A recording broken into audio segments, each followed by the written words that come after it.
어제 이제 국조특위에 여러 가지 대정부 질의 등이 있었는데요.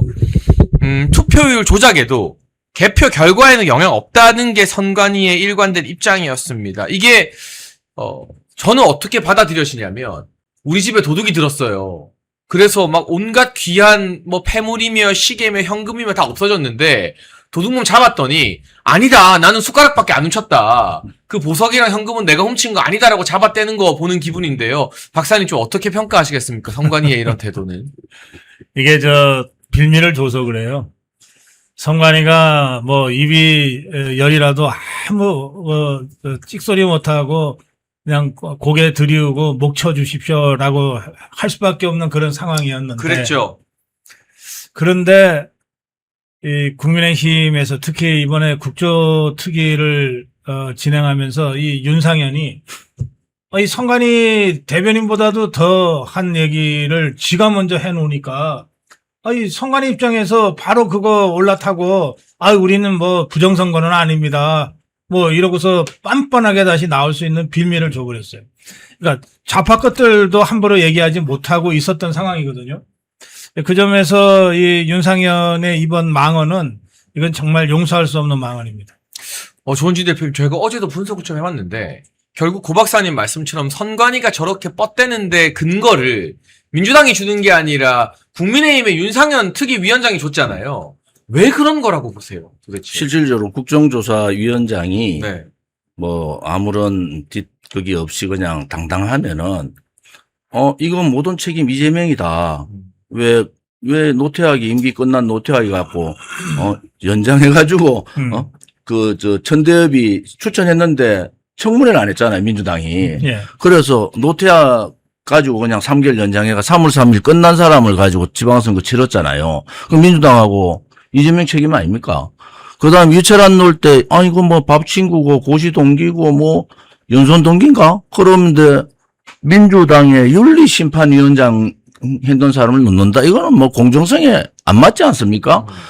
그런데 이게 칼을 잘못 들이대고 있다. 저는 뭐 솔직히 야당의 지금 국민의힘 입장은 좀 생각을 해요. 이걸 국정조사라고 특검을 가려면은 정치하면서 막 이재명 얘기는 빼자. 막 그렇게 서로 얘기가 됐을 거야. 그래도 한 명은 얘기해야지. 한 명은 판을 깔아줘가지고 세상 사람들이 그 생중계를 다 보고 있는데. 그렇죠. 그래서 이런 뭐 지금 제가 말씀드린 대로 그다음에 총리가 그 모든 선거에 책임 안 지냐, 담화도 발표하고 이런 거 아닌 거잖아요. 총리가 선거 공정선거 선거 안전 문제 가지고 하는데 이재명이 뭐 딱 한마디 했어. 그 우리 선관위는 나도 탓지 못한다고. 그러면서 김민석 빼가지고 정청래 지금 죽이고 있잖아요. 그래서 야당이 좀 야당다우려면은 국조특위 위원장이 좀 야당보 너 좀 건드리라. 그래야 판이 커지고 저기 내놓을 게 많잖아요. 이재명부터 막 걸기 시작하면 그러면 이제 국민의힘 추천 특검 이렇게 내놓을 거란 말이야. 지금 다 빼보고 나니까 이제 뭐 하든 말든 이제 마음대로 해 하는데 윤상현이 저렇게 소위 자기도 자신 없는 얘기를 저렇게 하면 되냐. 그러니까 이제 사람들이 윤상현 너 그냥 뭐 조사위원장, 국정조사위원장 안 맡아야 되는데 뭐 굳이 왜 네가 맡냐. 여기 의문을 가지는 거 아니겠습니까? 이 국조특위는 이제 국민의힘에서 강하게 주장해서 관철시킨 거 아니에요? 네, 맞습니다. 그러면 국민의힘이 뭐 지것들이 무슨 투쟁을 해서 관철을 시킨 것도 아니잖아요. 올림픽공원의 시민들이 투쟁을 했기 때문에 그 힘으로 그냥 가만히 있는데 어부질이 막 굴러 들어온 뭐 호박처럼 이 국정조사를 받은 거 아니에요? 그렇게 해서 윤상현이가 지가 자임하고 위원장을 맡았는데 사실 이 국조특위는 국민의힘 입장에서는 이재명 종북주사파들을 정치적으로 압박하고 그리고 모든 거의 절대다수 국민들이 의심을 하고 있는 부정선거 의혹을 조사할 수 있는 여러 가지 단초를 국정조사 특위를 통해서 확보하는 거 아니에요? 그러면 이건 국민의힘의 원내 지도부의 핵심적인 원내 전략으로 이게 위치 지어져야 되는 거예요. 그런데 아무리 윤상현이가 뭐 다선이고 정점식이보다 선수가 높고 뭐 그렇다 하더라도 어디까지나 국정조사 특위도 원내대표의 지휘하에 움직여야 되는 거예요. 그렇죠. 원내대표가 전체적으로 더불어민주당과 이재명 정권을 상대로 어느 부분을 치고 어느 부분을 더 보강한다 뭐 이런 구도 속에서 국조특위가 움직여줘야 돼요. 그런데 지금 국조특위는 그냥 윤상현 특위처럼 지금 지 마음대로 운영하고 있어요. 심지어 같은 당의 주진우, 김은혜 이 두 국조특위 위원으로부터도 지금 이 비판받고 공격받을 정도로 아주 형편없게 운영을 하고 있거든요. 어제 고성이 오갔다 하더라고요. 아니, 그러니까 저는, 이런 윤상현을 계속 국조특위 위원장으로 두는 것이 문제다. 좀 그렇게 봅니다. 그리고 이게 박사님 말씀에 제가 잠깐만 중간 네. 첨언을 하자면 윤상현이 위원장으로 서범수가 간사로 간 것 자체가 서범수는 최근에 또 망언도 했잖아요. 돌려차기 사건 피해자한테. 이 두 사람을 위원장 간사로 선임한 것 자체가 원내 지도부의 전략 실패로 봐야 되는 부분이 그러니까 거잖아요. 네. 처음에 국조위원 7명이 발표됐을 때도 많은 분들이 야 윤상현이가 위원장 한다는 게 말이 되냐 서범수가 간사한다는 게 말이 되냐였어요. 그런데 어쨌든 뭐 그 당시에 이 정점식이가 원내대표가 된 얼마 후에 이게 진행이 돼서 야 그래도 일단 정점식이가 그렇게 배치했으니 일단은 가보자 이랬는데 결국은 사달이 난 거예요. 그 점에서 저는 아직도 국조특위가 한 보름 가까이 활동을 더 하도록 돼 있거든요. 네. 이 보름 동안에 뭐 이른바 재검표라고 하는 것도 자꾸 저 국조특위가 나서서 하려고 그러고 이 황당한 짓을 계속 하니까 그러니까. 저는 당 지도부가 결단을 내려서 오늘이라도 윤상현 자르고 국조특위 위원장 그만두게 하는 게 뭐가 어렵습니까? 그렇죠. 하고 뭔가 좀 제대로 싸울 수 있는 사람으로 지금이라도 체제 정비하는 것이 필요하다고 생각해요. 근데 이 정도 왔으면 우리가 위원장 바꾸겠다고 할 때 민주당 것들이 이제는 동의 안 하고 우리가 윤상현 지키겠다 막 이럴 것 같아요. 그 정도로 민주당과 선관위의 든든한 보호자가 되고 있는데 오늘도 윤상현 의원이 페이스북 글을 올렸더라고요. 기존의 주장과 동일합니다. 이거는 뭐 부정선거나 득표 조작 단정해서 안 된다는 건데 그러니까 샅샅이 검증하자는 게 다른 국조특위 위원들의 주장이잖아요. 신동욱 의원, 주진우 의원, 김은혜 의원은 과거 뭐 이랬건 저랬건 떠나서 국조특위 위원으로서는 맹활약하고 있거든요. 근데 위원장이 이러고 있고 서범수는 망언 저지르고 어디로 갔는지 존재감도 보이지 않고. 근데 조원진 대표님 국회에서 윤상현 의원과도 의정활동 같이 오래 해보셨잖아요.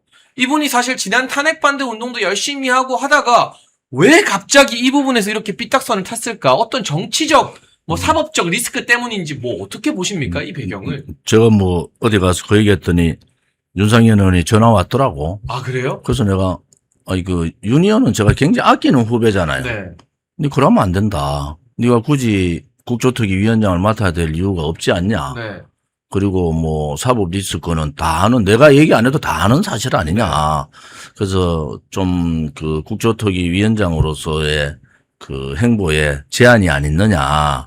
이렇게 얘기했는데 뭐 내가 사고라라고 얘기했다고 그 열받아서 카대. 그래 내가 좀 잘했으면 좋겠다. 사실은 윤상현, 윤한홍이 친윤 중에 친윤이고 가장 가까웠던 사람들인데 그래도 그 어려운 상황이 있으면은 좀 버티고 그쪽의 입장들을 좀 대변해주고 이런 게 안 좋겠느냐. 그 전에 제가 그런 얘기를 한 적이 있어요.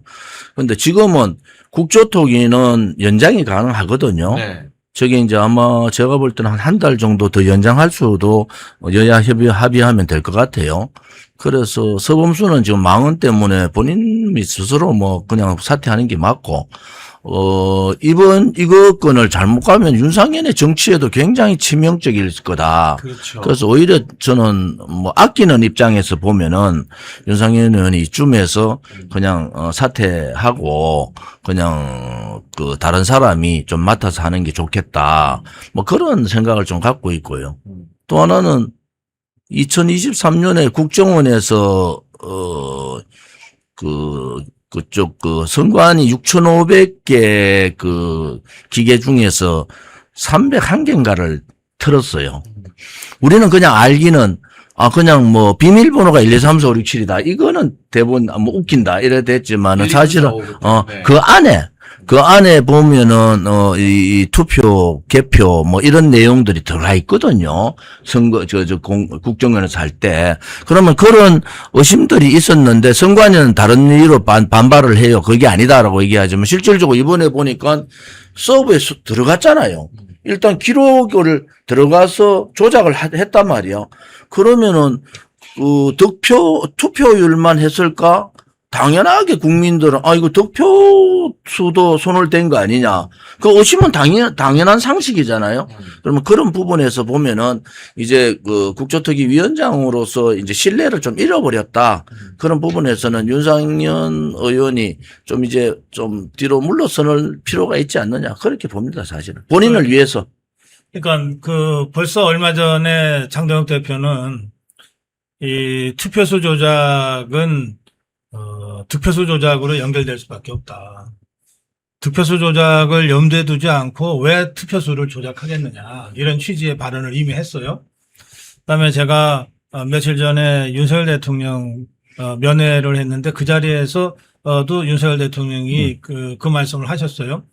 그러니까 윤석열 대통령은 그야말로 특수통으로 평생을 지낸 분 아닙니까? 이분이 예전에 대장동 사건, 굉장히 복잡하게 보이잖아요. 그 사건 복잡한 거 하나도 없습니다. 그 대통령 후보 시절에 그렇게 얘기했어요. 이런 사건을 수사할 때는 입구가 어딘지 딱 잡고 출구가 어딘지 딱 잡으면 됩니다. 요 입구에 어떤 돈이 어떻게 들어왔는지, 출구를 통해서 어떤 돈이 어디로 나갔는지만 딱 밝혀내면 이 복잡해 보이는 사건 간단하게 정리됩니다. 이랬거든요.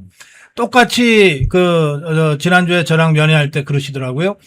지금 투표수 조작을 선관위가 한 건데 이게 입구에 해당된다면 그럼 출구가 어디겠습니까? 득표수 조작이 출구 아니겠습니까? 그래서 요 투표수 조작과 득표수 조작을 함께 봐야 부정선거의 전모를 밝힐 수 있습니다. 그렇게 말씀하시더라고요. 아니, 정확한 말씀이라고 봅니다. 정확하게 보시죠. 지금 윤상현이는 바로 그거를 지금 부정하는 거예요. 그걸 투표수 조작은 지도 이제 부정할 수 없으니까. 근데 왜 투표수 조작이 왜 득표수 조작으로 연결되냐? 그거는 논리 비약이다. 이러고 지금 떠들고 있는 거고 선관위가 어제부터 떠들기 시작한 게 딱 요 얘기예요. 그래서 저는 의도가 뭔지는 내가 잘 모르겠는데, 윤상현이 그대로 선관위의 대변자 역할을 하고 있다. 이게 무슨 말이 되는 소리냐, 지금 상황에서. 그러니까 즉각 그만둬라. 그리고 윤상현이 그만둘 생각이 없으면 당 지도부가, 해임해라. 아니, 선거 한참 진행 중에 공관위원장도 바꾸면 바꾸는 판인데 국정위원장이 뭐라고 그거를 무슨 성역처럼 계속 이러고 가야 되냐. 그렇게 제가 말씀드리는 거예요. 대통령 후보도 바꾸는데 뭐. 그러니까. 바꾸려고 시도하잖아. 그게 내가 오세훈 시장한테 예. 이렇게 이제 공개적으로 했잖아요. 이번에 재판도 그렇고 이참에 오세훈 시장이 나 당락에 관계없이 재검표하자. 이렇게 했으면요. 대선 주자 1등 돼 있죠, 지금. 오세훈 시장은 전혀 다른 인물이 돼 있어요. 그리고 지금 못 건드리죠. 근데 내가 그래 얘기를 했어. 네. 오세훈 시장이 뭐라 했더니, 결정적인 위법적인 사항이 없어. 당락에 영향이 없으면 재검표할 수 없다 그래. 네. 그래 내가, 결정적인 위법은 서버를 까봐야 한다. 그렇죠.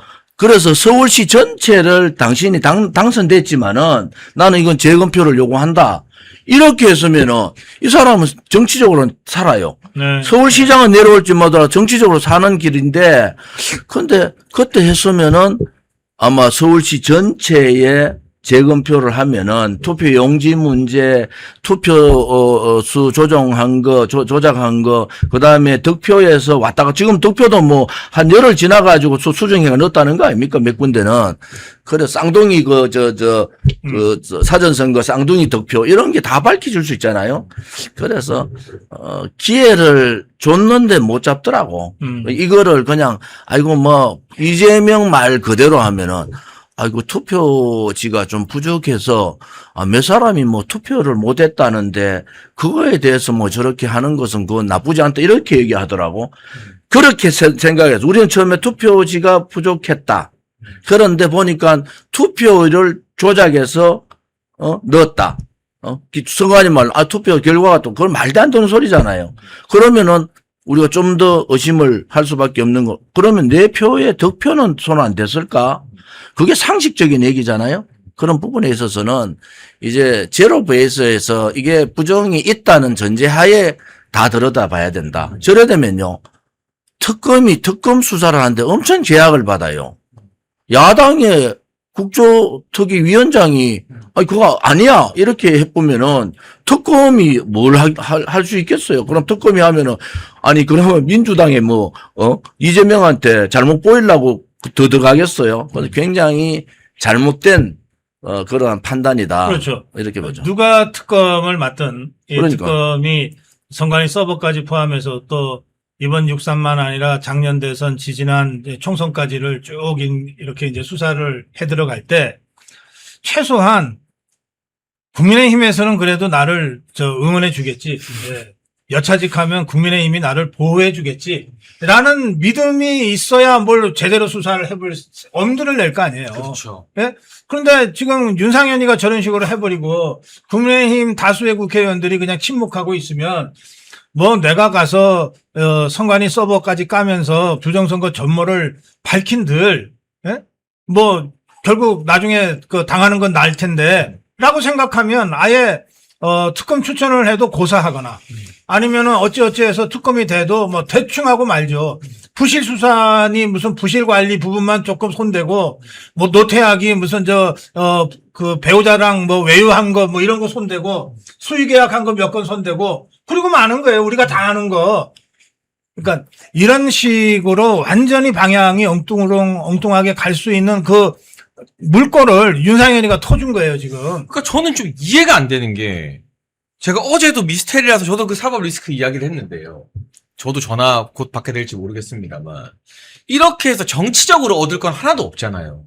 그리고 어마어마한 보수 진영의 비판이 지금 윤석열 위원장에게 가해지고 있는데도 오늘 또 동일한 주장을 반복하는 페이스북 글을 올렸다는 건 이건 정치적 판단이 아니라 뭔가 다른 동기가 있는 거 아니냐라는 생각을 계속 할 수밖에 없는 것 같아요. 그런 부분. 오해라기보다는 합당한 의심을 할 수밖에 없잖아요.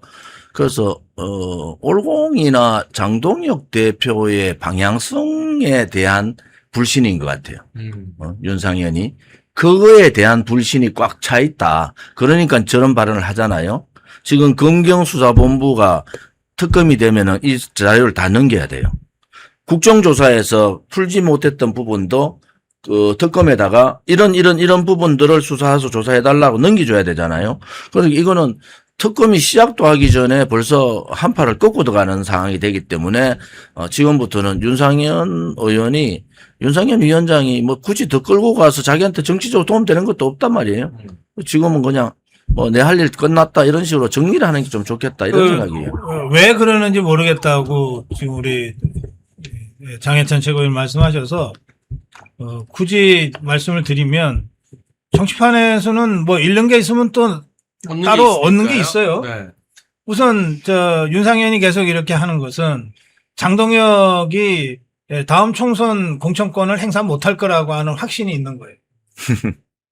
그리고 다음에 공천권을 행사할 총선의 공천권을 행사할 당 대표가 뭔가 자기 생각하고 유사한 그런 생각을 가진 누군가가 될 거다 또는 자기가 될 거다 이렇게 생각하는 거예요.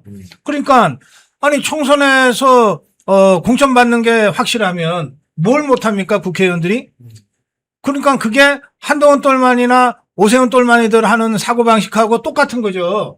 어차피 장동혁은 얼마 안 있으면은 물러날 사람, 끌려 내려올 사람이라고 딱 간주하니까 지금 이 상황에서 당대표와 완전히 180도 다른 얘기를 대놓고 하는 거거든요. 그 다음에 두 번째는 또 뭘 얻냐? 이러면은 좌파 것들이 얼마나 좋아하겠어요.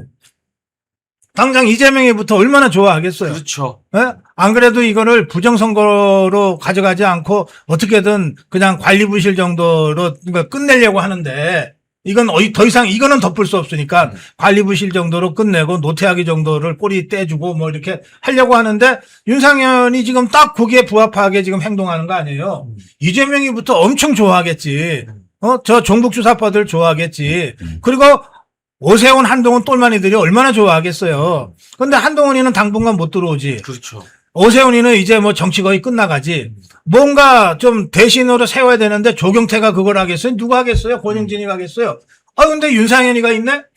아니, 이거는 한동훈 똘마니들이나 저 오세훈이 똘마니들 입장에서는 야, 윤상현을 우리의 저 얼굴 마담으로 한번 세워보자. 한동훈이가 뒤에 주인이지만, 윤상현이 정도 세우면 그럴듯하지 않냐. 이렇게 당내에서도 얼마든지 오세훈, 한동훈 똘마니들이 계산할 수 있는 거예요. 이런 많은 얻을 것이 있다고 윤상현은 계산하고 있을 거예요. 그러니까 그 계산대로 움직이는 거죠. 그래서 이거는 뭐 우리 조은진 대표가 아끼는 후배니까 정말 아끼는 마음으로 야단을 쳤지만 이게 좀 야단 쳐서 죄송합니다. 제가 잘못 생각했습니다. 이럴 문제가 아닌 거예요. 지금 제가 보기에 이거는 아주 정말 이 냉혹한 이 정치적 계산에 따라서 윤상현이 움직이고 있다. 어제 저희 방송 출연해주신 이제 박상규 논설위원님은 이건 정치적 이적 행위다. 특히나 지금처럼 대한민국 명운이 걸린 사건에서 이렇게 하는 것은 이적 행위다라고 평가를 하시더라고요. 네, 윤상현 의원하고 불과 한 3일 전에 통화를 하고 그 다음날 이틀 지나서 이 문제가 터졌잖아요. 네.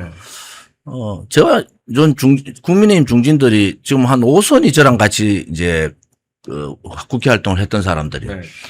그래서 몇 사람들한테 전화를 해서 저는 솔직히 말을 해요. 장동혁 대세다. nên 뭐 장동혁한테 척지지 마라. 딱 진짜 노골적으로 얘기해요. 우리 잘 아는 사람들 뭐 많잖아요. 어차피 장동혁이 연입에도 총선 공천할 가능성이 높다고 보시는 거잖아요. 아니 다음에 본인이 8월 달까지 물론 근데 장동혁 운도 좋아. 왜냐하면은 뭐 8월 달까지 난 가겠다. 네. 그럼 연임 가겠다는 얘기예요. 그렇죠. 8월 달 하면 7월 달쯤 전당대회 하잖아요. 네, 네. 그럼 지금 상태에서 한동훈 누가 윤상현이 착각하면 안 돼. 대선은 이미 끝났다니까. 그래서 지금 대구 국회의원들도 눈치가 엄청 빠르다고. 대구 네. 경북이 특히. 네, 네. 공천 받으면 되는 데는 눈치가 빨라요. 네. 야, 이거 내년 7월 정도 되면은 장동혁 연임 체제로 그냥 들어가. 왜? 그게 지금 7대3인가요? 8대입니다. 8대인가? 당원이 8아니야. 네. 그러면 뭐 정점식이가 7대3으로 고치자고는 하더만. 그래, 그게 안 돼. 왜냐면은 최고위에서 뭐, 그래, 의견이 안 못한다. 됐는데 대표가 계속 근데 뭐 장동혁인 체제에서 그걸 어떻게 고치겠어요? 한동훈 쪽 사람들이 좀 머리가 나쁜 게 계속 최고위원 걸어가지고 욕하고 지가 잘난 듯이 떠드는데 그게 다 한동훈한테 뭐가 되겠어요. 그러면 너거는 이제 배제할게. 그러면 장동혁 단일 체제로 이제 갈 수밖에 없어요. 그래 되면은 그것도 이제 불과 안 남았어. 한 6, 7월 달 전당대회 하면은 그다음부터는 이제 장동혁이 하고 싶은 정치를 할 수 있지 않느냐. 거기에서 틈새를 노리는 사람들 좀 있습니다. 중진 중에서. 수도권 중진 중에서. 권영세도 갑자기 뭐 이상한 소리 하잖아요. 그래서 그런 사람들을 우리가 예의주시해 보면은, 이유 없는 일탈은 없다.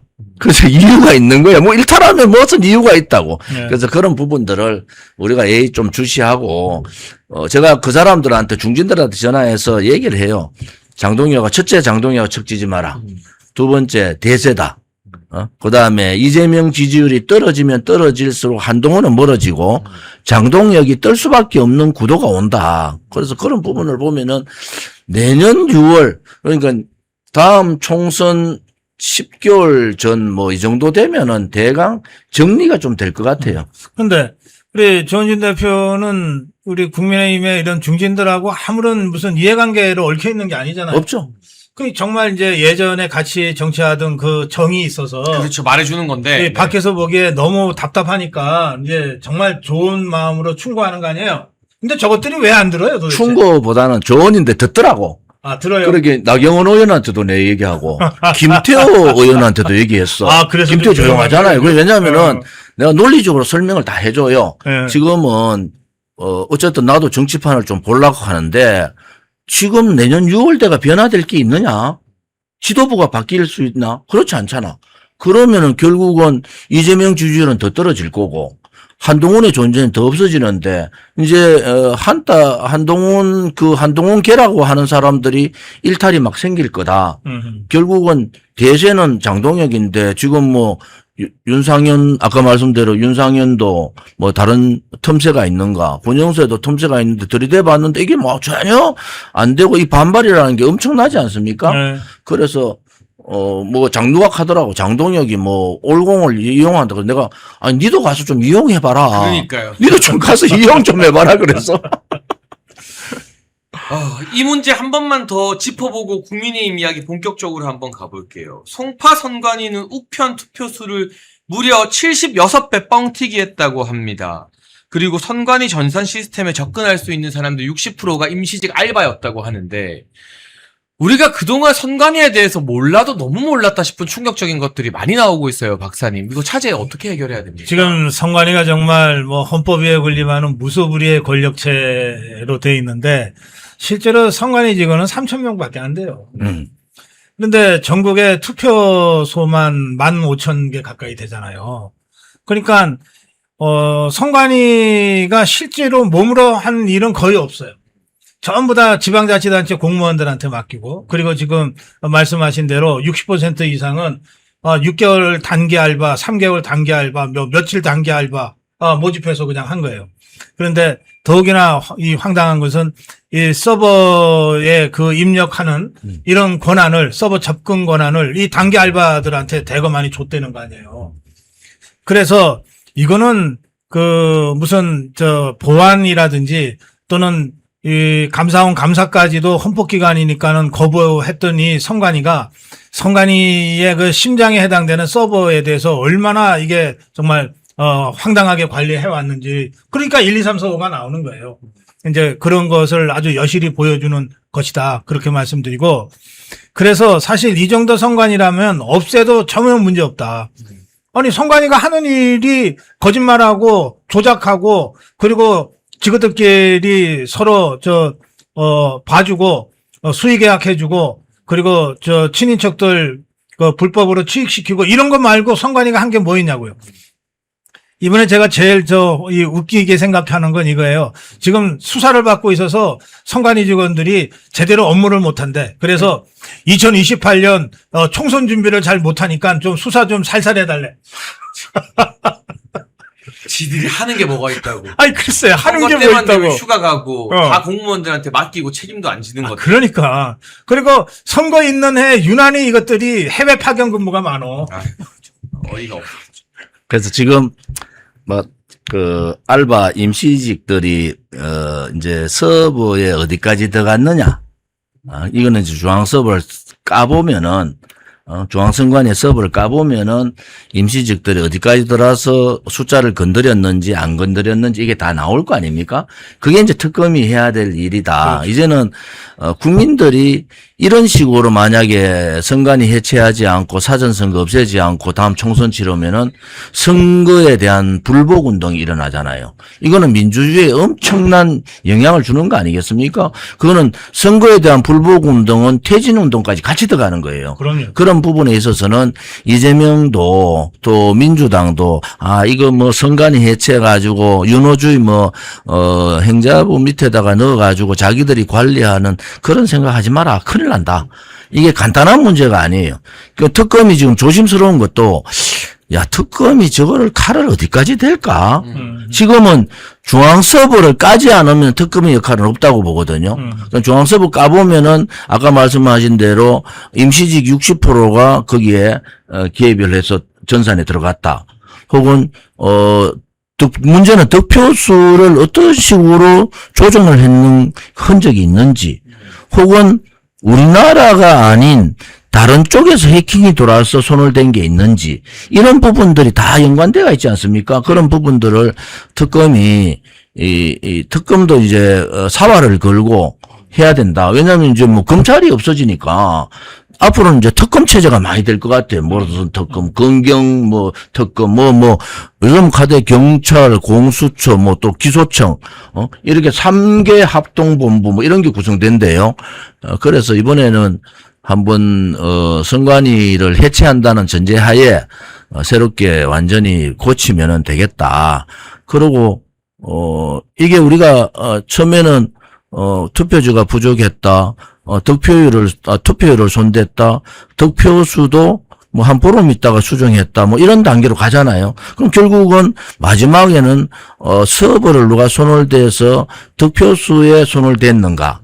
라는 부분까지 명명백백하게 밝혀져야 된다. 그렇지 않고는 이제 선거를 치르고 난 다음에 선거의 결과에 대한 불복운동이 일어나면은 그게 정권에 대한 불복운동하고 똑같이 갈 수밖에 없다 이래 보는 거죠.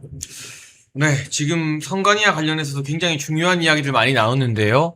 결국에는 제가 이야기를 쭉 들어보면 국민의힘의 의원들이 다 반대할 때 장동혁 대표 혼자 이야기하던 그 시나리오대로 다 가고 있구나. 그때 의총에서 특검 합의한다고 하니까 장동혁 대표가 나가서 혼자 중앙선관위 서버를 수사 대상에 포함시켜야 된다라고 외로이 반대 토론을 했잖아요. 근데 결국 그 며칠 뒤에 전산 조작이 터지면서 이제는 서버를 안 들여다볼 수 없는 상황이 되었고, 그러니까 국민의힘에 109명의 의원들이 있지만 지금 제대로 이 선관위 사태를 이해하고 꼭 필요한 목소리를 내는 사람이 장동혁 대표 거의 한 사람밖에 없다라는 생각이 좀 많이 드는 것 같습니다. 어떻게 보십니까? 그런데 박사님? 원래 우리 정당사에서 보면 네.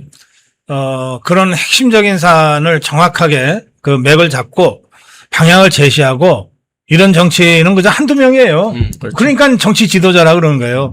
예, 다른 정치인들은 뭐 제가 정치인을 무작정 폄하하는 건 아닌데 다 지긋들 일로 바빠. 뭐 지 상임위 일로 바쁘고 무슨 민원 일로 바쁘고 지역 일로 바쁘고 바빠요. 그래서 전국 전반을 두루 살펴볼 수 있는 그런 여유와 통찰력을 가진 정치인들이 별로 없어요. 그렇죠. 근데 이제 그거를 제대로 하기 때문에 지도자 반열에 오르는 것이고 또 그걸 제일 잘할 수 있는 사람이 다행히 지금 국민의힘의 당대표가 돼 있어요. 그러니까 장동혁 대표는 24시간 전국 전반을 갖고 고민할 거 아니에요. 근데 국민의힘의 나머지 109명의 국회의원 중에 24시간 전국 전반에 대한 고민을 하는 정치인이 단 한 명이라도 있을까요? 그러니까 그런 의미에서 현격한 차이가 나는 거죠. 그러니까 그건 어떤 면에서는 너무나 당연하다. 다만 이 점은 있어요. 당 대표나 당 지도부가 그런 통찰력과 해안을 가지고서 딱 방향을 제시하면 대체로 따라가요. 그렇죠. 근데 이것들은 그걸 안 따라가는 게 문제야. 아니, 지것들이 준벌나게 뭐 든 것도 없이 고민도 안 하면 대표가 이렇다 그러면 글로 따라가면 되잖아. 그러니까 그냥 시키는 대로 나 잘하지. 네. 예전에 정당들은 그건 했거든. 네. 이것들이 그걸 안 해, 지금. 그래서 문제인 거예요. 원래 지나면은 안 따라갈래 안 따라갈 수 없는 상황이 옵니다. 지금요. 이재명 지금 얘기하지만 일단 2030들이 완전히 레드카드를 던져버렸어요. 이거는 그냥 그거를 반격해가지고 여론을 바꿀 수 있는 상황이 안 돼요. 그럼 결국은 올해 말 이번에 전당대회 끝나면은 딱 이제 민주당이 잘하는 거 있잖아요. 이재명 지지율만 쳐다봐. 저 30% 초반대로 뚝 떨어지잖아. 정청래도 지팔 흔들고 김민석도 지팔 흔들어요. 추미애는 이미 흔들었어. 그렇죠. 추미애는 왜? 가만히 내가 4년 동안 영 웃기가 있어. 근데 4년 있으면 대통령 선거인데 뭐 한 6개월 차이밖에 안 나요. 추미애는 그래 내 상대는 이재명이 아니야. 이재명은 이제 지나가는 권력이고 내가 다음에 당권을 잡고 정권을 잡겠다는 생각이 추미애한테 있는 거예요. 그러니까 까는 거야. 부채 봐. 그 추미애 상대는 김민석이나 정청래지. 그리고 부채를 보니까 야 김문수하고 남경필은 부채를 줄이고 이재명 그다음에 누구야 김동연 때 부채 반짝 늘었잖아. 맞아요. 그거는 뭐냐? 이제 이번에 당권 경쟁을 하고 있는 정청래 손도 좀 들어주고, 왜냐면 남맹가 이래가지고 왔다 갔다 했잖아요. 그런데 아마 좌파들은 내부적으로 누가 먼저 이재명을 버릴 건가. 저는 거기에 이제 이래 보는 거예요. 그리고 총선 전에 당 지지율보다 대통령 지지율이 10% 이상 떨어지면요. 그 대통령 그냥 버려버려요. 그렇죠. 좌파들은 네. 그래 해요. 이 오른쪽도 이게 잘못된 것들이 뭐를 탄핵을 그러냐. 요즘 생각이 아니 보수 대통령 대통령 두 사람이 탄핵을 당했어. 그런데도 텔레비에 나와가지고 큰 소리 치고 탄핵 주동자들이 요즘 다 줄일같이 움직여요. 이거부터 좀 바꾸자. 제가 그래서 이 10년간을 박근혜 대통령부터 지금까지 보면은 이 암흑의 10년인데 이거 시대 교체를 제대로 좀 해야 된다. 거기 장동혁 대표가 벌써 당협위원장 이래 하니까 이거 이제 사람을 바꾸겠구나. 그러니까 세대 교체, 시대 교체를 동시에 장동혁 대표가 얘기를 하고 있잖아요. 그래서 그런 부분에 있어서는 그 힘이 갈수록 떨어지는 게 아니고 이제는 갈수록 중간에 눈치 보던 사람들이 장동혁 쪽으로 빨리 붙는다. 뭐 그런 부분에서 저는 걱정을 안 해요, 사실은. 예.